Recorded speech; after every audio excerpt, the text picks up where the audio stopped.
সুপ্রিয় দর্শক, আসসালামু আলাইকুম। স্বাগতম আজকের এই আলোচনার সাথে আছি আমি মাসুদ রানা। দর্শক, সিএনএনের এক প্রতিবেদনে ইরানের পারমাণবিক অস্ত্র সম্পর্কে একটা ভয়ঙ্কর তথ্য বের হয়ে আসছে, যেটি নিয়ে ইতিমধ্যে আন্তর্জাতিক বিশ্লেষকরা নানান রকমের মতামত প্রকাশ করছে। সেই বিষয়গুলো নিয়ে আজকে আমরা ভিডিওতে বিস্তারিত আলোচনা করার চেষ্টা করব।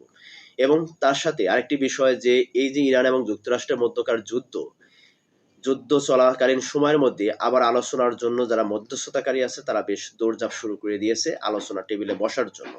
সেই বিষয়টি আপনাদের সাথে একটু শেষ করার চেষ্টা করব, বিশ্লেষণ করার চেষ্টা করব। দর্শক, আমরা মূল আলোচনা যাওয়ার আগে আপনাদের কাছে একটা রিকোয়েস্ট করব, যারা চ্যানেলে নতুন তারা অবশ্যই চ্যানেলটাকে সাবস্ক্রাইব করে পাশে থাকা বেল আইকন চেপে রাখবেন, এবং ভিডিওটা সম্পূর্ণ দেখার পরে যদি এই ভিডিও সম্পর্কে আপনাদের কোনো মতামত থাকে তাহলে অবশ্যই কমেন্টস করবেন, জানাবেন আপনাদের মতামত। ভালো লাগলে লাইক দিবেন, শেয়ার করবেন। চলুন আমরা বিষয়টি নিয়ে আলোচনা করি, যেটা আমরা প্রথমে কথা বলতেছিলাম, যে ইরানের যে পারমাণবিক অস্ত্র, সিএনএন যে একটা প্রতিবেদন তৈরি করেছে তাদের স্যাটেলাইটের মাধ্যমে, আমেরিকান স্যাটেলাইটের মাধ্যমে তারা একটা চিত্র তুলে ধরেছে, এবং সেই চিত্রকে বিশ্লেষণের ভিত্তিতে এখন আন্তর্জাতিক পর্যায়ে ব্যাপকভাবে সেটা চুলচেরা বিশ্লেষণ চলতেছে। সেখানে বলা হচ্ছে যে যে এই যে ইরান এবং যুক্তরাষ্ট্রের মধ্যকার যুদ্ধে যে ইরানের যে পারমাণবিক যে স্থাপনাগুলো যেটা ধ্বংসযজ্ঞ পরিণত হয়েছিল, সেই স্থাপনাগুলো ইতিমধ্যে ইরান আবার মেরামত কার্য শুরু করে দিয়েছে।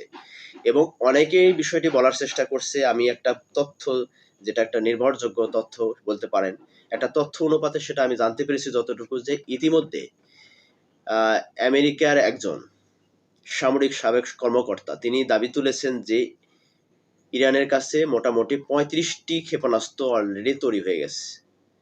কেউ বলার চেষ্টা করছে ইরান পারমাণবিক অস্ত্র দ্বারা রাষ্ট্রে পরিণত হয়েছে। সরি, আমি যেটা বলছি যে ক্ষেপণাস্ত্র না, পারমাণবিক অস্ত্র। এবং এই যে আমেরিকার একজন সাবেক কর্মকর্তা তিনিও বলার চেষ্টা করতেছেন যে ইতিমধ্যে ইরানের কাছে 35টা পারমাণবিক অস্ত্র তৈরি হয়েছে, যেটা এখন ইরান পরিপূর্ণভাবে পারমাণবিক অস্ত্রধর রাষ্ট্রে পরিণত হয়ে গেছে, যেটা এখন পর্যন্ত ইরান আনুষ্ঠানিকভাবে ঘোষণা দিচ্ছে না। এই ঘোষণাটা না দেওয়ার পিছনে অন্যতম কারণ আছে, অন্য কিছু আছে। কারণ এখন যদি এই মুহূর্তে যদি ইরান ঘোষণা দেয় সে স্বয়ংসম্পূর্ণ পারমাণবিক অস্ত্রের রাষ্ট্রে হিসাবে, তখন হয়তোবা যুক্তরাষ্ট্রের সাথে তাদের যে একটা সমঝোতা বা আলোচনা চলতেছে, এই সমঝোতাটা হয়তোবা নাও হতে পারে। এটা একটা কঠিন একটা পরিস্থিতির মধ্যে আছে যুক্তরাষ্ট্র এবং ইরানের মধ্যে যে আলোচনাটা, বিশেষ করে ইরান। কারণ ইরানের এখানে বেশ কিছু ব্যাপার আছে, যেটা নিয়ে ইরান বেশ কিছু কিন্তু চাপের মধ্যে আছে। বিশেষ করে যে ইরানের যে অর্থনৈতিক অবকাঠামোগুলো, ইরানের অর্থনৈতিকভাবে বেশ কিন্তু চাপের মধ্যে আছে। এবং তাদের উপর যে নিষেধাজ্ঞাগুলো আছে, সেই নিষেধাজ্ঞাগুলো যদি যদি এটা যদি বলবৎ থাকে, তাহলে সেই ক্ষেত্রে ইরান অর্থনৈতিকভাবে আরো চাপের মধ্যে পড়ে যাবে।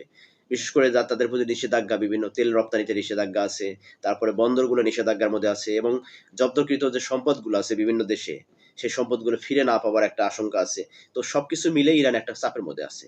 তো ইরান চাচ্ছে যে এই মুহূর্তে যুক্তরাষ্ট্রের সাথে একটা সমঝোতা চুক্তি করে এই সমস্ত বিষয়গুলো, যেগুলো যে গত 17 তারিখে যে সমস্ত বিষয়গুলো 14টা দফা দেওয়া হয়েছিল, সেই দফার ভিতরে কিন্তু এই বিষয়গুলো কিন্তু উল্লেখ করা আছে।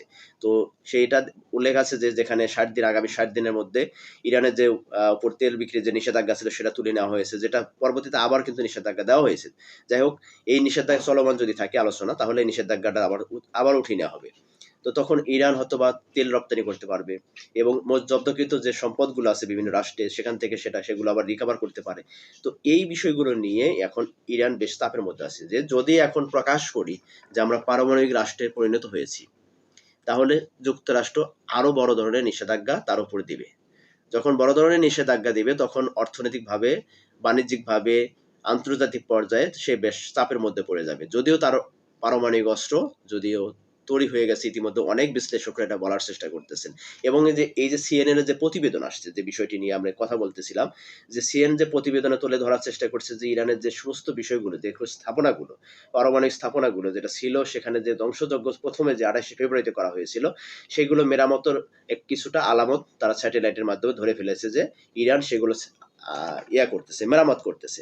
তো এখন মেরামতের মধ্য দিয়ে আসলে কি মানে বোঝানোর চেষ্টা করতেছে, যে এটা কি শুধু মেরামতের মধ্যেই আছে, নাকি এখানে আরো মাস্টার প্ল্যান আছে, যে এখানে যে তারা যে ক্ষেপণাস্ত্র, পারমাণবিক অস্ত্র তৈরি করার জন্য তাদের যে সমৃদ্ধকরণ, যে মজুদকৃত যে সমস্ত তাদের ইউরেনিয়াম আছে, সেগুলো আসলে কতটুকু তাদের কাছে মজুদ আছে, এবং এইটি দিয়ে কতগুলো পারমাণবিক অস্ত্র তৈরি করা যেতে পারে।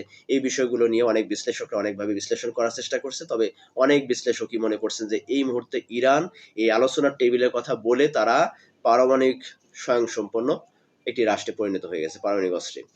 তো এটা আসলে কতটুকু সত্য? এটা নিয়ে অনেকের প্রশ্ন আছে যে আসলে কি ইরান পারমাণবিক অস্ত্রের রাষ্ট্রে পরিণত হইতে পেরেছে কিনা?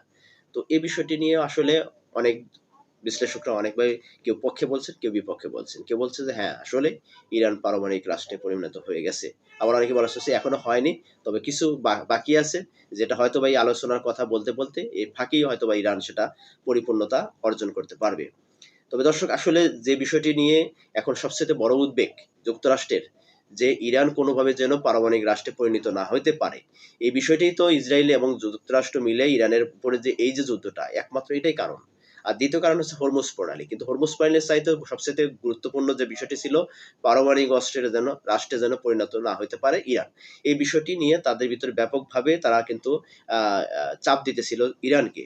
কিন্তু সেই ইরান কিন্তু অত্যন্ত সুকৌশলে, অত্যন্ত চৌখুসের সাথে তিনি কিন্তু এটা তৈরি করতে বা পারমাণবিক অস্ত্রধর রাষ্ট্রে পরিণত হওয়ার মতো সফলতা কিন্তু ইতিমধ্যে হয়তোবা হয়ে গেছে। তিনি শুধুমাত্র ঘোষণা দেবে। আর এই ঘোষণাটা না করার কারণে আমি যেটা আপনাদের সাথে পূর্বে কিছুক্ষণ আগেও কথা বলেছি যেটা, যে অনেক বিষয়গুলো ইতিমধ্যে ইরান চাপের মধ্যে আছে। এই বিষয়টি এখন তারা প্রকাশ করবে না। কারণ তাদের উপর যদি আরো বড় ধরনের আক্রমণও যুক্তরাষ্ট্র ইসরায়েল করে, তারপরেও তিনি যে পারমাণবিক রাষ্ট্রে পরিণত হয়েছে, এই বিষয়টিকে এখন ইরানের পক্ষ থেকে প্রকাশ করা হবে না। এটা আমি আমার ছোট্ট জ্ঞানে এইটুকু আমি বুঝি। কারণ এটা যদি প্রকাশ করে তাহলে ইরান আরো নিষেধাজ্ঞার মধ্যে পড়ে যাবে, আরো সমস্যায় পড়ে যাবে অর্থনৈতিকভাবে, বিশেষ করে অর্থনৈতিক অবকাঠামো একদম ধ্বংস হয়ে যাবে, ধসে যাবে। তো এই কারণে ইরানও কিন্তু এবার আপনারা লক্ষ্য করতে পারছেন কিনা যে যুক্তরাষ্ট্র যখন ইরানের উপর আক্রমণ করে, সেটার পাল্টা জবাব কিন্তু ইরান যথেষ্ট দিয়েছে। কিন্তু তারপরেও কিন্তু আলোচনার টেবিলে বসার জন্য বেশ কিন্তু নমনীয়তা দেখাচ্ছে ইরানের পক্ষ থেকে। ইতিমধ্যে আমি আরেকটি যে শুরুতে বলেছিলাম যে উভয় দেশে আক্রমণ, পাল্টা আক্রমণ, হামলা, পাল্টা হামলা, হামলা, হুমকি, পাল্টা হুমকি, এর মধ্যেও আবার সমঝোতার টেবিলে বসার জন্য মধ্যস্থতাকারী দেশ হিসেবে তারা কিন্তু বেশ তোড়জোড় আহ দৌড়ঝাঁপ শুরু করে দিয়েছে। আমরা এর আগে দেখেছি পাকিস্তান তাদের ইসলামাবাদে যে স্বাক্ষরিত ইসলামাবাদ চুক্তি যেটা বলা হয়, সেটা অনুষ্ঠিত হবার পরে সেটা কিন্তু ভেস্তে চলে গেছে। সেটা এখন বাস্তবায়নের দিকে কতটুকু আগাবে সেটা কিন্তু বোঝা যাচ্ছে না। কিন্তু ইতিমধ্যে কাতারের পক্ষ থেকে বেশ তোড়জোড় তারা দৌড়ঝাঁপ শুরু করে দিয়েছে। কাতারের প্রতিনিধি দল ইতিমধ্যে ইরানে পৌঁছাইছেন। ইরানে পৌঁছে ইরানের প্রতিনিধি দলের সাথে বা যারা নেতৃত্ব স্থানে আছে তাদের সাথে একটা বৈঠক হবে। বৈঠকের পরে তারা একটা সমঝোতা কিভাবে করা যায়, এই বিষয়টি নিয়ে আবার নতুন করে আলোচনা শুরু হয়েছে। এখন এই বিষয়টিকে আসলে কতটুক পর্যন্ত সফলতা তারা যেতে পারবে, যে যেখানে পাকিস্তান কিন্তু মোটামুটি সফলতার দ্বার প্রান্তে গিয়ে আবার ব্যর্থ হয়ে গেছে। এখন কাতারের যে দৌড়ঝাঁপ, এই কাতারের দৌড়টাকে কতটুকু আসলে সফলতা নিয়ে আসতে পারে, এটা নিয়ে এখন অনেক বিশ্লেষকরা অনেকভাবে বিশ্লেষণ করার চেষ্টা করছে। তারা বলতেছে যে যেখানে পাকিস্তান কিছুটা হইলেও সেখানে সফলতা পেয়েছিল, আবার ব্যর্থতার দ্বার প্রান্তে।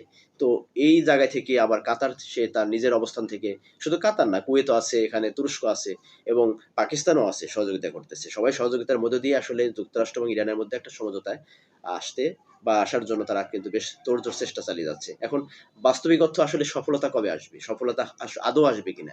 এই বিষয়টি নিয়ে এখন অনেকের মধ্যে ধোঁয়াশা রয়েছে।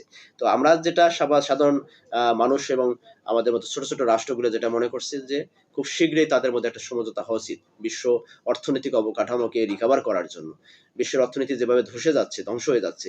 ইভেন শুধু বা বা এ বিশ্বের অন্যান্য রাষ্ট্র নয়। আমেরিকার মতো একটা রাষ্ট্র তিনি যে যুদ্ধে জড়িয়ে যে খুব ভালো আছে তা না। আমেরিকার অর্থনীতি কিন্তু ধসে যাচ্ছে। অর্থনীতির অবস্থা কিন্তু খুব খারাপ। এবং আমেরিকার যে জ্বালানির সংকট, সেটাও কিন্তু অবস্থা খারাপ। কারণ ইতিমধ্যে কিন্তু সেটার প্রভাব কিন্তু আমেরিকান জনগণ সেটা কিন্তু ভোগ করতেছেন। তো আমেরিকান প্রেসিডেন্টের বক্তব্যের উপর আন্তর্জাতিক বাজারে তেলের দাম বাড়ে কমে, এটা কিন্তু আমরা সবাই জানি। সেখানে দ্বিতীয়বারের মতো যুদ্ধে এসে কিন্তু তেলের দাম আবারও বাড়তি। তো এটার প্রভাব কিন্তু অনেক দেশে ইতিমধ্যে শুরু হয়ে গেছে। তো সবকিছু মিলে মনে হচ্ছে যে আগামী দিনে এটার প্রভাব বা এই যে যুদ্ধের পরিস্থিতি আসলে কোথায় গিয়ে থামবে বা কোথায় গিয়ে শেষ হবে, এটা নিয়ে এখনো ধোঁয়াশা রয়েছে। আসলে কি আলোচনার টেবিলে বসে তাদের ভিতরে সমঝোতা হবে কিনা, এই বিষয়টি যেমন অস্পষ্ট, তেমনি এই যে ভিডিওর মূল যে বিষয়টি ছিল যে পারমাণবিক অস্ত্রধর রাষ্ট্র হিসেবে ইরান কতটুকু আসলে সফল হয়েছে, এই বিষয়টি ধোঁয়াশা আছে। কারণ অনেকেই বলছে যে সম্পূর্ণ হয়েছে, সফল হয়েছে, আবার অনেকে বলছে সফলতার কাছাকাছি। তো যেটাই হোক, আমার আমার ব্যক্তিগত মতামত, আমার ব্যক্তিগত আমার একটা বিশ্লেষণ, যেটা আমি মনে করি যে আসলে ইরান এই মুহূর্তে পারমাণবিক অস্ত্রধর রাষ্ট্রে পরিণত হয়ে গেছে অলরেডি। কারণ এই যে বিগত ৪ মাস যাবৎ যুদ্ধ, আবার বন্ধ, আবার বন্ধ, আবার যুদ্ধ, এরকম পরিস্থিতির মধ্যে যে আলোচনা টেবিলে বসা, আবার যুদ্ধ শুরু হওয়া, এই সমস্ত ব্যাপার-স্যাপার গুলো নিয়ে লেন্দি একটা প্রসেস চলতেছে। এই সময়ের মধ্যেই ইরান তোড়জোড় করে যথেষ্ট পরিমাণ পারমাণবিক অস্ত্র তারা তৈরি করে ফেলেছে, যেটা হয়তোবা এই মুহূর্তে, যেটা আমি আলোচনার মধ্যে দিয়ে আপনাদের বলার চেষ্টা করেছি, যে এই মুহূর্তে হয়তোবা তারা এটা প্রকাশ করবে না। যত রকমের যুদ্ধ হোক, যত রকমের হামলা হোক, ইরান এই মুহূর্তে প্রকাশ করবে না তারা পারমাণবিক অস্ত্রধার রাষ্ট্রে পরিণত হয়েছে। শুধুমাত্র এই মুহূর্তে সমঝোতার একটা চুক্তি করা ইরানের জন্য খুবই জরুরি।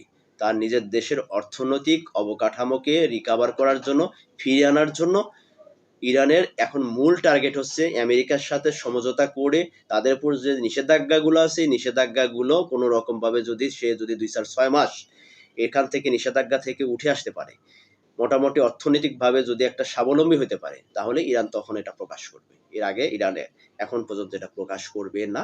এটা আমার ছোট্ট জ্ঞান, আমি যেটা বুঝি। দর্শক, আপনারা কি মনে করছেন যে এই মুহূর্তে কি এই যে দুটি গুরুত্বপূর্ণ বিষয় নিয়ে কথা বললাম, যে ইরানের পারমাণবিক অস্ত্রধার রাষ্ট্রে আসলে পরিণত হয়েছে কিনা, বা হলেও কি সেটা ইরান প্রকাশ করবে কিনা, এটা একটা কথা। আর একটি কথা হচ্ছে যে এই যে দুটি রাষ্ট্রের মধ্যে আবার সমঝোতার জন্য কাতার যেভাবে দৌড়ঝাঁপ শুরু করে দিয়েছে, তারা আসলে কতটুকু সফল হবে, যেখানে পাকিস্তানের মতো রাষ্ট্র মোটামুটি ব্যর্থ হবার মতো একটা পরিস্থিতির সৃষ্টি হয়েছে, এখানে ইরান কাতার আসলে কতটুকু সফল হতে পারে। দর্শক, এই বিষয়গুলো নিয়ে আপনাদের যদি মতামত থাকে তাহলে অবশ্যই কমেন্টস করবেন, এবং ভিডিও আলোচনার শেষে যদি আপনাদের কাছে মনে হয় যে হ্যাঁ ভালো লাগছে, তাহলে অবশ্যই একটা লাইক দিবেন, শেয়ার করবেন। আবারও রিকোয়েস্ট করবো, যারা চ্যানেলে নতুন তারা অবশ্যই চ্যানেলটাকে সাবস্ক্রাইব করে পাশে থাকা বেল আইকন চেপে রাখবেন। ধন্যবাদ সকলকে, ভালো থাকবেন, সুস্থ থাকবেন। আল্লাহ হাফেজ। আসসালামু আলাইকুম রহমতুল্লাহি ওয়া বারাকাতুহু।